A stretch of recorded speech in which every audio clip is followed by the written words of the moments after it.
Eng birinchi o'rinda erkak kishi gapirayotganda eshitish kerak, gap qaytarish kerak emas. Bir oyda nech pul topasiz? 3 milliondan 6 milliongacha, 6 milliondan 8 milliongacha. Qaysi biri yaqinroq? 2 barobar ko'proq oxirgi aytganingizdan. Nima ish bilan shug'ullanasiz? Men elektrik energetikman, injener elektrik. Toshkentda komfortni yashash uchun nech pul topish kerak deb o'ylaysiz? Endi u odam o'ziga bog'liq. Agar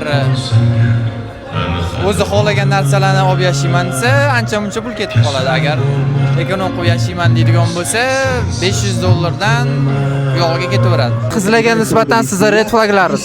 Unaqa oxirgi payt qizlar talablari kuchayib ketyapti. Ko'p narsa talab qilyapti. O'sha narsalarni sal kamaytirishni so'rayman. Erkak kishini xafa qilmasligi uchun nima qilish kerak? Eng birinchi o'rinda erkak kishi gapirayotganda eshitish kerak, gap qaytarish kerak emas. Ayol kishilarga bu ko'p narsa eri uyiga kelganda xushmuomalalik bilan, ochiq chehra bilan kutib olish kerak.